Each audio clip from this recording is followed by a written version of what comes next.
ಇದೇ ಜ್ವಾಲೆ ಚಿತ್ರ ನೀವು ಕದ ತೆಗೆದು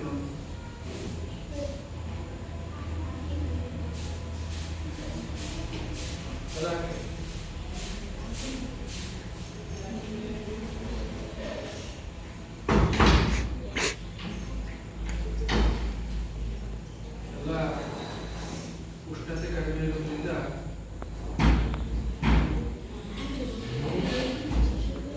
ಹೀಗೆ ಪ್ರಕಾಶಮಾನವಾಗಿ ಉರಿದು ಇದೇನಾಗ್ತದೆ, ತಂತಿ ಮ್ಯಾಗ್ನೀಷಿಯಂ ತಂತಿ ಏನಾಗ್ತದೆ, ದಹನ ಕ್ರಿಯೆಗೆ ಒಳಪಡುತ್ತದೆ. ಇಲ್ಲಿ ಅನಿಲ ಬಿಡುಗಡೆ ಆಗ್ತಾ ಇದೆ, ಹೌದಾ?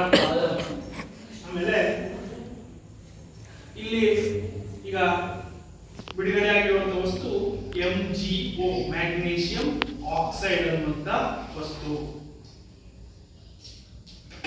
ಇದನ್ನು ನಾವು ಏನು ಮತ್ತೆ ನೀರಲ್ಲಿ ಹಾಕಿದಾಗ ಅದು MgO plus H2O gives magnesium hydroxide. ಅದು ಬೇರೆ, ಅದು ವಿಚಾರ. ಈಗ ಏನಾಗ್ತಾ ಇದೆ ನೋಡಿ, ಈ ಹೀಗೆ ಇದ್ರೆ ಹತ್ಕೊಳ್ತದೆ, ಅಂದ್ರೆ ಇದು ಕ್ಷಿಪ್ರದಹನ ಅಲ್ಲಿ ಇದೆ.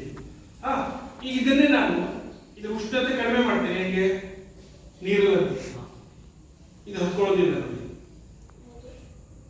ಆ ನೀರೆಲ್ಲ ಆರಿಬಿಟ್ಟು, ಅಂದ್ರೆ ಉಷ್ಣತೆ ದಹನ ಕ್ರಿಯೆ ಬೇಕಾದಷ್ಟು ಇಲ್ಲ ಅಂದ್ರೆ ಹತ್ಕೊಳ್ಳೋದಿಲ್ಲ. ಸೊ ಈಗ ನೋಡಿ, ನೀವು ಒಂದು ಜ್ವಾಲೆಯನ್ನು ಕರೆಕ್ಟ್ ಆಗಿ ಗಾಳಿ ಇದ್ದಿದ್ರೆ ಕರೆಕ್ಟ್ ಆಗಿ ನೋಡಿದ್ರೆ ಇತ್ತ ಕರೆಕ್ಟ್ ಆಗಿ ತುದಿ ಈ ತರ ಇಲ್ಲಷ್ಟು ನೀರಿಗೆ ಗೊತ್ತಿ.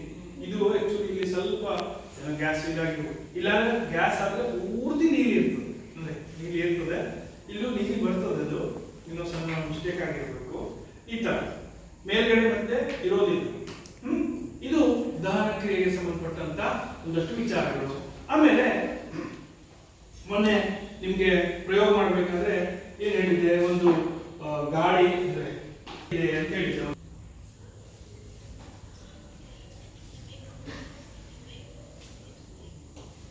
ಹೌದಾ?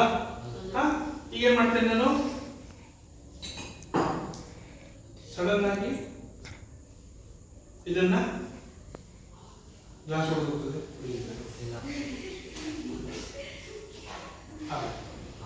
ನೀರಿದ್ರೊಳಗೆ ಬಂತು. ನಾ ಹೇಳಿದ್ನಲ್ಲ ಕತೆ, ಇದು ನೋಡಿ, ಇದು ಬನ್ನಿ ಬೇಕಾದ್ರೆ ತೋರಿಸ್ತೀನಿ.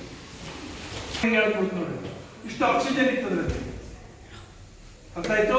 ಇದು ದಹನ ಕ್ರಿಯೆಗೆ ಏನ್ ಬೇಕು, ಆಕ್ಸಿಜನ್ ಅವಶ್ಯಕ ಎನ್ನುವ ಪ್ರಯೋಗ. Okay okay.